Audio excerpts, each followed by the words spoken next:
Comment transformer une entreprise au mode de management très pyramidal vers une entreprise plus collaborative? C'est ce que nous raconte l'invité du jour. Scène de ménage ou scène de crime, histoire d'amour ou déchirure, les relations managériales ne sont pas toujours un long fleuve tranquille. Vous êtes un dirigeant aguerri ou en devenir? Dans ce podcast, à chaque épisode, je vous raconte une histoire que j'ai vécue ou dont j'ai été témoin. Ou bien ce sera avec un de mes invités. Et de toute bonne histoire, il y a un enseignement à tirer. Bonjour, je suis Thibaut Viel, multi-entrepreneur, consultant, formateur. J'ai créé une entreprise qui comptait plus de 50 collaborateurs lorsque je l'ai vendue et j'accompagne les managers dans leurs projets depuis plus de 25 ans. Aujourd'hui, je reçois James Hilbert, le dirigeant de Pagoline, un groupe qui réunit plusieurs sociétés dans le domaine de l'ingénierie. Bonjour James. Bonjour Thibaut. Donc, écoute, merci d'être avec moi aujourd'hui sur Scène de Management. Je vais te présenter un petit peu pour nos auditeurs. Donc, tu es le CIO du groupe Pagoline. Est-ce que tu peux nous expliquer déjà un petit peu ce que vous faites dans ce groupe? Écoute, avec grand plaisir. Merci. Tout d'abord, merci pour ton invitation, Thibaut. Le groupe Pagoline est spécialisé dans l'ingénierie technique, ingénierie dans le domaine des infrastructures et des réseaux, plus particulièrement gaz, électricité et secteur ferroviaire. Le groupe, c'est 600 salariés aujourd'hui sur tout le territoire national en France. Très bien, très bien. Une belle boîte, t'as déjà, avec des clients prestigieux. Donc, écoute, super. Je pense que tu dois avoir pas mal d'histoires à raconter. Du coup, donc, combien de temps t'étais dans la boutique, toi? Écoute, je suis dirigeant du groupe depuis début 2015 maintenant, Hmm. dans le cadre d'une reprise sous LBO à l'époque. D'accord. Et puis, par rapport au sujet, on aura, je pense, l'occasion d'en reparler dans le cadre de notre interview. Mais dans ce qui me caractérise, c'est, écoute, tout d'abord, je vais me présenter, hein, j'ai 44 ans, je suis marié, j'ai trois enfants et je suis passionné de rugby, on en reparlera, et pas passionné de management. Voilà. Très bien, très bien. On a des petites connexions alors. Euh, alors, je te rappelle un petit peu le principe du podcast, hein. C'est un événement, un fait, une histoire que tu auras envie de partager, qui t'a suffisamment marqué en tout cas pour que ça te fasse évoluer toi dans ta manière d'envisager le management, que ce soit dans le groupe Pagoline ou ailleurs, hein. Ça peut être d'autres expériences de vie et qui te permettent ensuite éventuellement de dire, bah voilà, si j'avais un truc à conseiller à tout dirigeant, tout manager, ce serait ça. Voilà, c'était ça un petit peu l'idée. Avec grand plaisir. Je t'écoute. Écoute, je sais pas s'il y a un, un sujet ou un truc en particulier, mais j'ai envie de dire que l'écoute, Hmm. c'est vraiment un sujet majeur. On est tous pris dans nos quotidiens, on est aspiré par nos business, par nos emplois du temps, et malgré tout, l'enjeu numéro un, c'est l'écoute, que ce soit l'écoute de nos clients, parce que sans clients, il se passe pas grand-chose, ou l'écoute de nos équipes, puisque c'est de management dont on va parler aujourd'hui. Et puis peut-être trois axes que j'avais envie de partager avec toi cet après-midi, Thibaut. Un, on parlait de rugby. Je dis souvent à mes équipes, à mes proches équipes, et d'ailleurs c'est un peu la baseline sur nos différents sites. Seul, on va plus vite, ensemble, on va plus loin. Donc, l'esprit d'équipe, c'est un sujet sur lequel on pourra revenir. Deux, j'ai envie de dire, au moment où j'ai repris l'entreprise, début 2015, on sortait d'un management assez classique à ces époques, plutôt vertical, autocratique, et on a basculé sur un mode de management beaucoup plus collaboratif où deux personnes, probablement issues de mon environnement universitaires, m'ont aidé à passer le cap. Mhm. Et puis, troisièmement, j'ai envie de parler de conseil. On n'est jamais seul. Et quand on est dirigeant d'entreprise, en tous les cas, je fais partie de ceux qui aiment bien être une éponge. Et j'ai croisé deux, trois personnes dans cette première phase ou dans ce début de cursus professionnel qui m'ont donné des trucs sympas. Voilà, on pourrait y revenir sur ces trois axes si tu veux bien. D'accord, d'accord, super. Donc tu parles d'écoute. Qu'est-ce qui pour toi t'a permis de réaliser que c'était vraiment un sujet essentiel? Est-ce qu'il y a un événement en particulier qui t'a fait, tiens, là, si j'avais pas écouté, ou au contraire, à ce moment-là, j'ai peut-être manqué d'écoute et ça a eu telle conséquence? Voilà. Ah, concernant l'écoute, c'est pas un élément clé. Je considère que c'est Mhm. un fil rouge C'est un fil rouge, que d'accord. c'est un fil rouge de ma manière de fonctionner. Et pour autant, quand je dis que je suis à l'écoute, il y a entendre et écouter qui sont deux choses Oui. différentes, hein. Et puis, que ce soit dans ma vie professionnelle ou dans ma vie personnelle, parce que faut aussi s'appliquer à soi-même les choses, ça fait partie d'un fil rouge. C'est pas pour ça qu'on le fait tout le temps, mais c'est hyper important d'être assez vigilant sur ces sujets. J'ai envie de dire d'autant plus, Thibaut, dans la période dans laquelle on vit, puisqu'on parle de management, on parle d'équipe, on sait que aujourd'hui, dans Mhm. beaucoup de métiers, c'est le plein emploi, et ça fait partie je dirais, des piliers dans notre projet d'entreprise que je partage, que ce soit avec notre DRH ou avec les équipes de direction des deux filiales opérationnelles que sont Atlantique Ingénierie pour le secteur de l'énergie, gaz, électricité ou Atif sur le secteur du ferroviaire, d'être toujours dans l'anticipation et dans l'écoute. Voilà. D'accord, d'accord. Donc, tu voulais partager autour de trois axes, hein. Tu as dit l'esprit d'équipe et tu parlais du rugby dans ce contexte-là. C'est une inspiration pour toi. Qu'est-ce que tu voulais nous raconter à ce sujet? Bah, on a, pour certains, on est même nombreux à avoir des vécus associatifs, Mm. sportifs.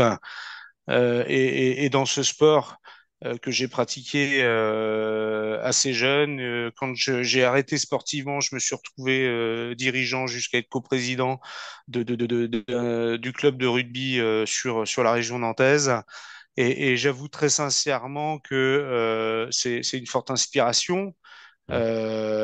Parce que quand on parle d'association, on apprend plein de choses sur le monde dans lequel on vit. Aussi, de se dire que quand on fait ce sport-là, on n'a pas de nom derrière le maillot, on a juste un numéro. En tous les cas, Oui. pour l'instant, Mm. ça continue à l'être, hein. Et donc, c'est l'institution qui va au-dessus des Mhm. individualités. Et donc, ça fait partie des choses que j'ai appris, que je l'espère, j'ai permis à transmettre à d'autres derrière que ce sport, les valeurs de ce sport m'ont permis d'avoir. Et puis, je pouvais pas ne pas en parler. C'est une année un peu particulière, 2023 en France, pour ce sport avec cette Mm. Coupe du Monde qui approche. Et je pense qu'on va, en tous les cas, on va entendre beaucoup parler des valeurs de ce sport. Et on voit d'ailleurs qu'il y a beaucoup de consultants issus Mm. d'anciens clubs pro ou d'équipes de France qui viennent intervenir dans les PME, les ETI ou les groupes, évidemment. D'accord, d'accord, très bien. Alors, on partage, hein, sur le rugby. J'ai cette passion aussi, je l'ai pratiqué.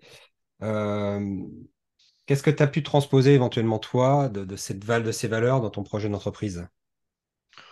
Bah, le combat. Le combat. Le rugby, c'est un sport qui se joue déjà devant et quand on est patron de PME comme on l'était il y a 10 ans auparavant et qu'on se frotte à des plus gros, Mm. c'est-à-dire qu'il faut être pas forcément aussi gros qu'eux, mais il faut être malin. Donc il y a ce côté, alors je ne l'étais pas, mais il y a ce côté trois quarts ou demi de mêlée pour être un peu plus Mm. malin que les autres, la vision, voire le jeu long. Et je pense que c'est autant de choses que sur le terrain, on a en tant que quand on est dirigeant d'entreprise, il faut voir, il faut anticiper les choses, et puis faut porter le ballon pour son collègue. Donc, je dirais que ça, c'est la concrétisation de tout le travail qu'on peut faire dans une entreprise. Moi, je suis dans le métier de l'ingénierie, donc de la prestation intellectuelle. On travaille tous les uns pour les autres. Voilà, donc il y a autant de valeurs que je trouve qui se retrouvent avec et de parallèles qu'on pourrait faire dans ce de sport. Et puis, je parle de combat parce que on est dans un environnement relativement concurrentiel, Oui. donc il faut se battre, il faut aller au sacrifice. Et au bout du bout, le Graal, c'est le client, c'est-à-dire de faire en Mhm. sorte que les prestations qu'on délivre, par chez nous de delivery, de qualité de delivery, la qualité de la prestation doit être au rendez-vous, quelle que soit la taille. Ça doit être un invariable. En tous les cas, on s'essaye chez Pagoline à ce que la qualité du service rendu soit toujours au rendez-vous. D'accord. D'accord. Moi, j'avais un entraîneur, moi aussi, qui me disait le rugby est un sport collectif de combat.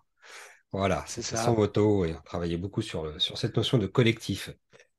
Donc, tu disais tout à l'heure, tu reprends l'entreprise en 2015 et tu as Oui. opéré le changement d'un management assez vertical, classique, Ouais. avec, j'imagine, des organigrammes dans tous les coins, DN+1, DN+2, DN+3. Je ne sais pas quelle était la profondeur de l'organigramme. Comment tu bascules vers ce mode plus collaboratif? Tu as aussi parlé des gens qui t'ont accompagné dans ces démarches. Est-ce que tu peux, rapidement, parce que ça doit être toute une aventure, mais est-ce que tu peux nous résumer un petit peu cette histoire?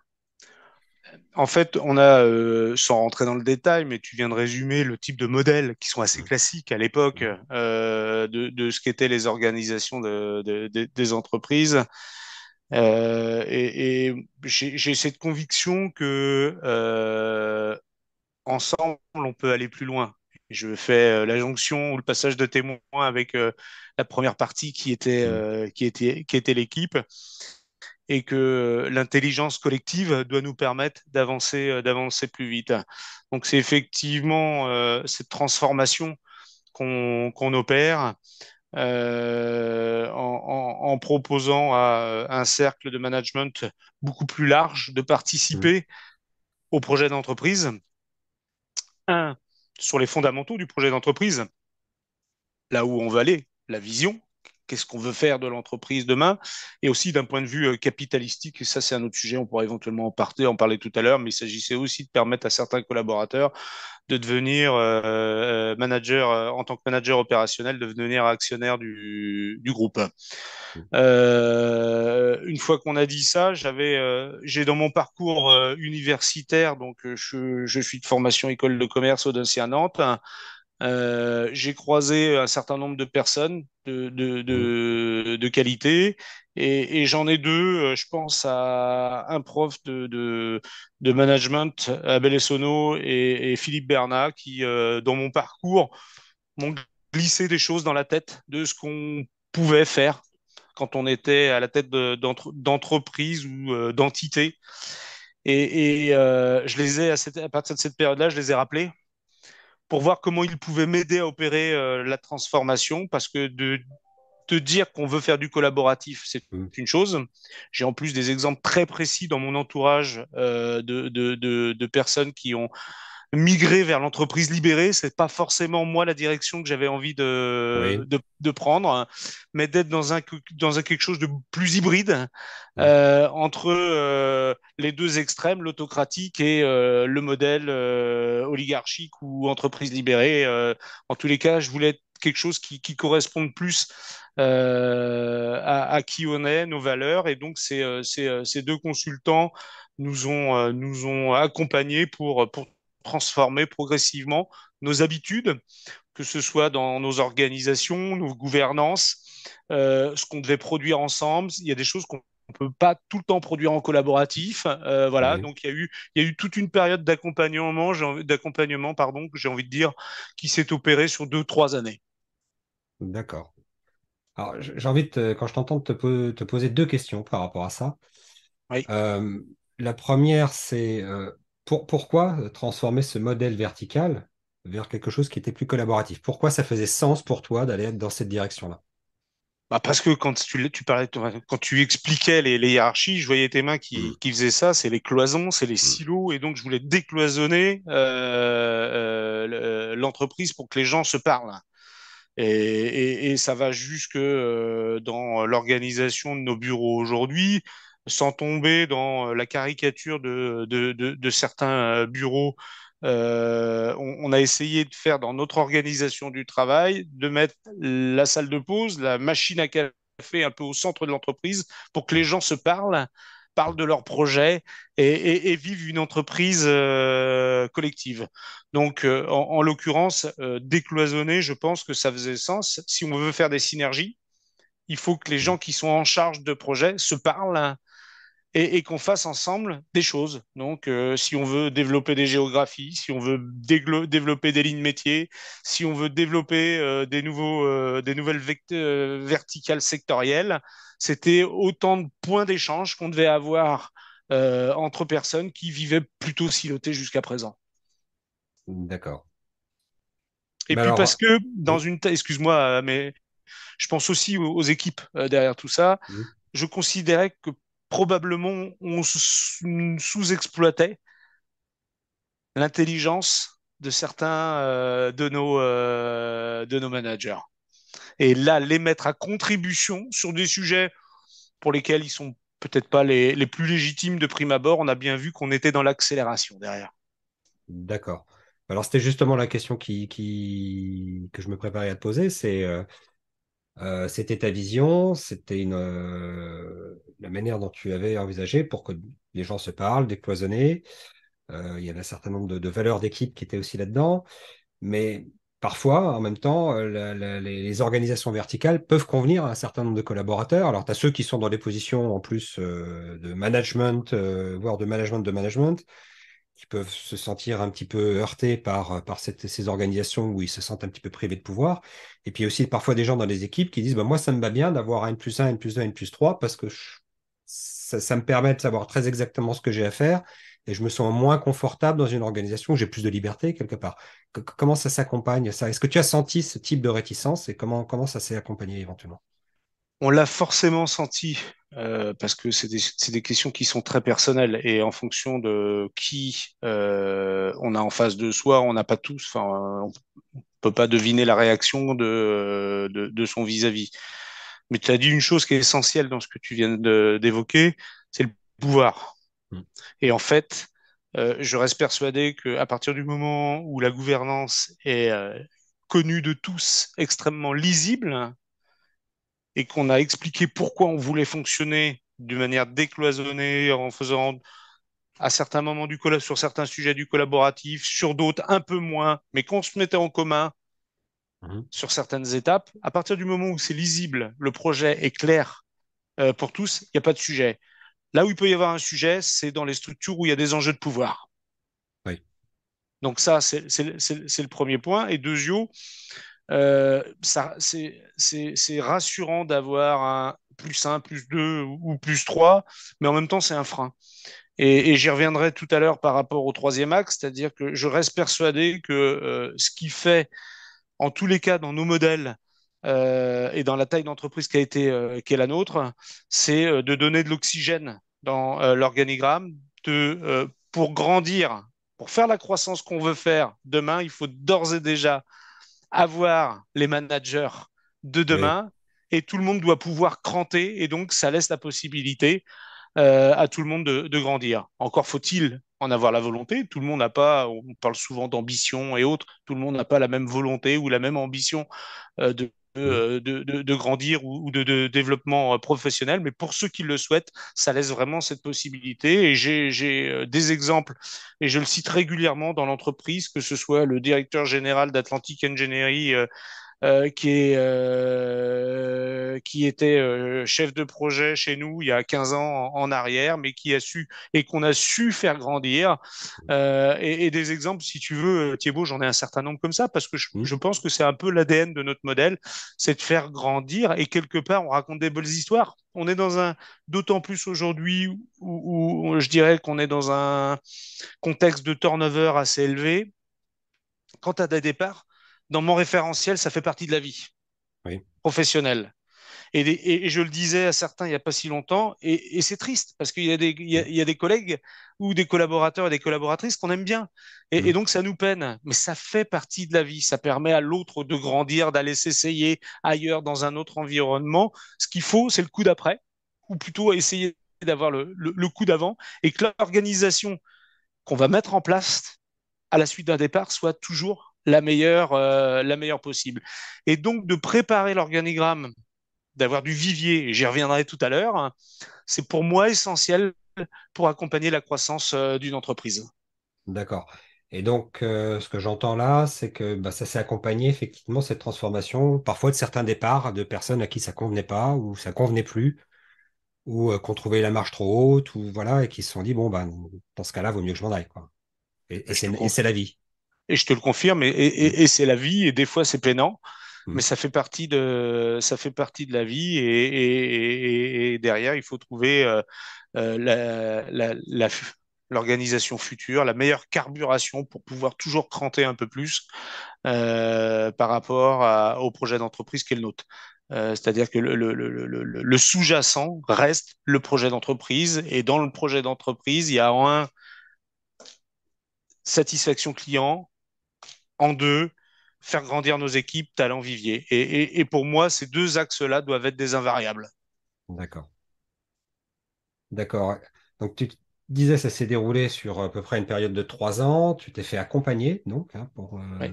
par, si j'ai bien retenu les noms, Abel Essonneau et Philippe Bernard, c'est ça.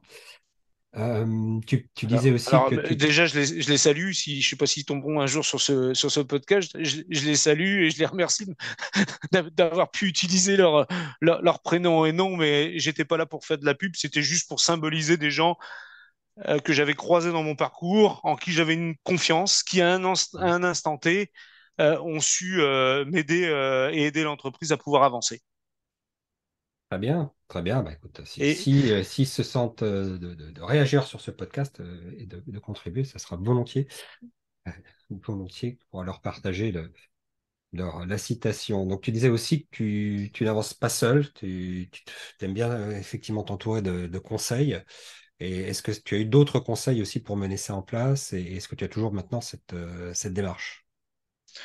ouais, j'ai sur quelques sujets où j'estime ne pas forcément avoir la taille critique en interne pour avoir le niveau d'expertise, je vais volontairement la chercher ailleurs. On a besoin d'être accompagné ou plutôt d'être challengé et de prendre de la hauteur, du recul par rapport au cap qu'est le nôtre. Et je pense à deux personnes en particulier. Patrice, qui m'a vraiment inculqué sur la question du client, c'est-à-dire qu'il y a deux fondamentaux, c'est les hommes et les contrats. Quand je dis contrat, c'est les Mm. clients, hein, donc les hommes et les clients. Et le deuxième, c'est Marc qui, lui, a été une source également d'inspiration sur les sujets de vivier dont je parlais tout à l'heure, préparer le coup d'après. Mais avant de parler de vivier, gardons déjà les hommes et les femmes qui sont chez nous. Et là, c'est Mm. le talent management. Il ne faut pas que ça soit un truc, une vue de l'esprit. Il faut que ça soit très opérationnel. Quelle histoire, au bon sens du terme, on raconte à nos collaboratrices, à nos collaborateurs, quand on faire carrière aujourd'hui, ça n'a plus de sens dans le monde dans Ouais. lequel on vit. Pour autant, si on doit passer un bout de chemin, 5, 6, 7, 8 ans ensemble, il faut que ça soit une belle histoire. Oui. Donc de faire grandir nos équipes au travers d'un programme talent, c'est toujours quelque chose qui est intéressant pour eux et gratifiant parce que finalement, en tant que dirigeant, ou équipe dirigeante, parce que c'est pas James, c'est une équipe, hein, Mm. et quand tu regardes de temps en temps dans les rétroviseurs, dans ce que t'as, parce que j'aime bien systématiquement regarder ce qu'on a raté, mais ça fait du bien aussi de regarder aussi ce qu'on a plutôt bien réussi et dans ce qu'on a réussi, euh, de se dire que il y a des personnes qui sont chez nous, qui sont plus chez nous d'ailleurs, c'est pas le sujet, mais Mm. qu'on a fait grandir. Il y a une forme de vraie satisfaction. Et là, je reviens peut-être pour boucler la boucle, mais à la partie rugby. Il y a les joueurs, il y a les entraîneurs et il y a les dirigeants et chacun a un rôle. Les joueurs sont là pour jouer, les entraîneurs pour entraîner et les présidents ou les dirigeants pour diriger et chacun doit avoir son rôle et dans tout ça, il y a de la transmission. Et pour moi, c'est assez proche de ce Hmm. qu'on peut vivre dans le monde de l'entreprise. D'accord. Et tu parlais à plusieurs reprises, donc je sens que c'est important pour toi, de cette notion de talent management et de vivier. Est-ce que tu l'as mis plus ou moins implicitement en lien avec le mode de management en disant que pour être plus attractif, il faut être plus collaboratif, quelque chose dont en tout cas, tu es assez clair là-dedans.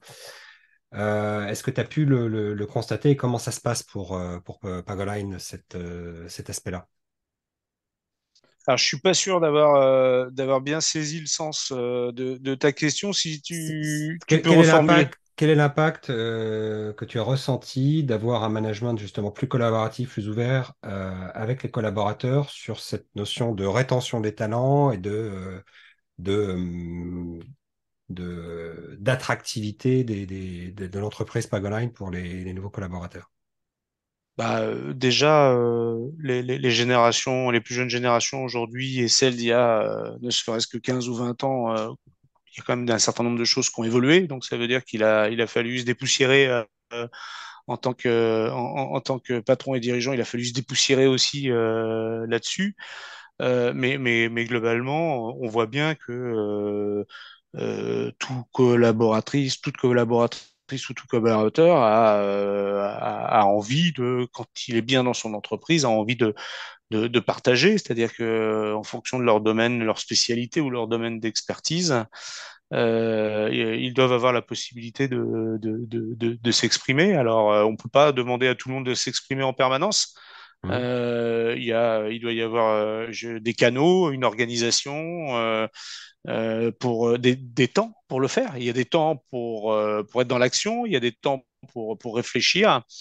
Et donc, systématiquement, quand on a nos feuilles de route, le projet d'entreprise, on a eu en début 2015 un cap 2020, puis un cap 2024 début 2019. Hein. On n'est pas très innovant dans les noms, mais finalement, quelque part, il n'y a rien de surprenant. On est un peu dans la suite de ce qu'on faisait avant. Et donc, c'est aussi dans ces moments-là qu'on embarque. On a des enquêtes internes, porte-parole, hein, en l'occurrence, animées par l'équipe RH et communication pour aller sonder dans l'entreprise. On a su, période Covid, mettre en place des baromètres pour pouvoir évaluer. On parle beaucoup de QVT aujourd'hui, de bien-être dans l'entreprise, qui peuvent être pour certains des concepts, pour d'autres, mais en même temps, c'est des indicateurs qui, Oui. périodiquement, faut pas le faire tout le temps. C'est-à-dire que au mois le mois, ça n'a aucun intérêt. Il y a des grandes périodes et ça permet de prendre le pouls social quelque part Mhm. de l'entreprise. Donc c'est ce qu'on essaie. Je dis pas qu'on le fait bien, mais en tous les cas, c'est ce qu'on essaye de faire. Et de cette manière, on les fait collaborer. Et donc on retire dans la boîte à idées quelque part. On retire toujours plein de choses, bien plus que si on avait fait le travail à deux, trois ou quatre. Voilà, donc c'est toujours extrêmement intéressant. D'accord, très bien. Et donc, de toute cette démarche, quel est le retour d'expérience que tu tires et que tu aimerais éventuellement partager avec ceux qui nous écoutent aujourd'hui? Bah, c'est une expérience qui est, elle est pas personnelle, elle est collective au groupe Pagoline et pour l'instant, ça nous a permis d'avancer dans notre trajectoire. Donc, je sais pas si tes auditeurs, mais il y a toujours des invariables. C'est-à-dire Mhm. que écouter les gens, et je le disais tout à l'heure, en le disant, pour autant, on le fait pas systématiquement. Oui. Mais dans sa vie personnelle et dans sa vie professionnelle, si on écoute, on voit on entend quand ça va Mhm. pas. Mhm. Mhm. Si on n'écoute pas, bah, on a géré des problèmes. Alors qu'on pourrait avoir à les anticiper. Si on joue collectif, on va fidéliser, continuer à avancer. Je sais pas parler de moi de la couche capitalistique. J'ai permis à deux reprises à certains managers de pouvoir intégrer la structure du capital du groupe, certes de manière minoritaire, extrêmement minoritaire, mais pour autant, ça, quelque part, c'est leur entreprise, encore un peu Mhm. plus. Oui. Également. Donc oui, ces ingrédients de collectif, ces ingrédients de collaboratif, de participatif, ces ingrédients de faire venir autour de nous des gens dont c'est le vrai métier. Je pense que ça a été des éléments déterminants pour mettre en œuvre cette transformation qui, globalement, s'opère sur plusieurs années, parce qu'on a toujours à faire évoluer les choses. Et quand on va se mettre à la plume du prochain projet d'entreprise, peut-être probablement qu'on ne fonctionnera pas de la même manière qu'on a fonctionné fin 2018, début 2019 pour écrire Cap 2024, mais c'est encore un peu trop tôt pour évoquer le format. D'accord, très bien.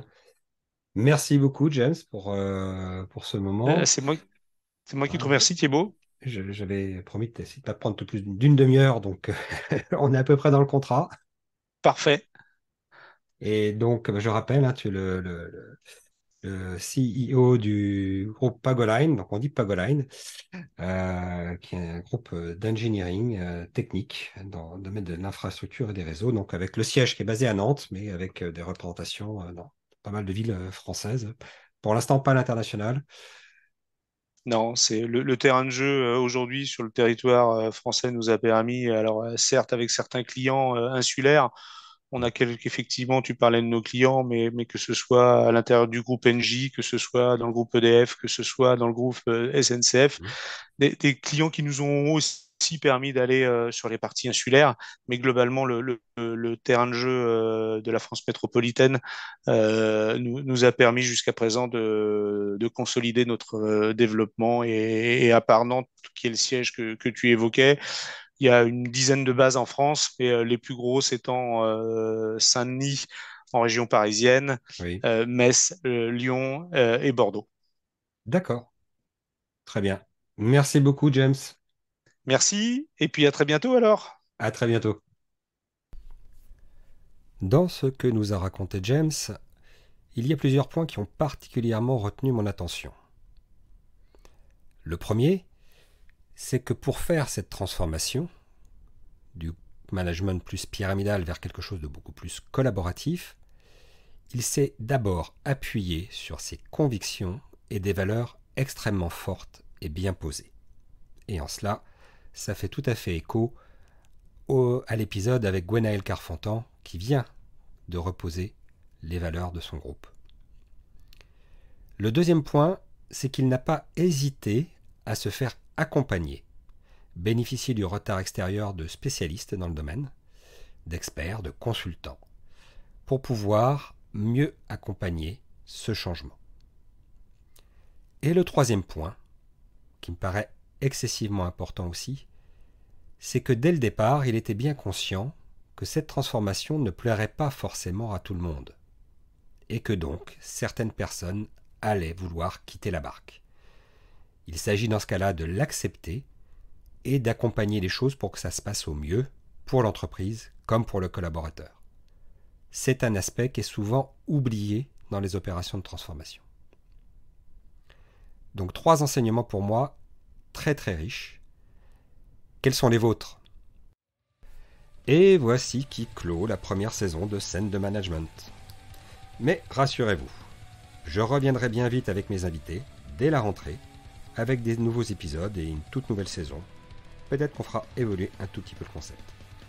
En attendant, je vous invite évidemment à écouter ou réécouter les 20 épisodes de cette saison, et également à aller découvrir le programme Crée ton manager sur le site de IOTL, www.ayotl.fr.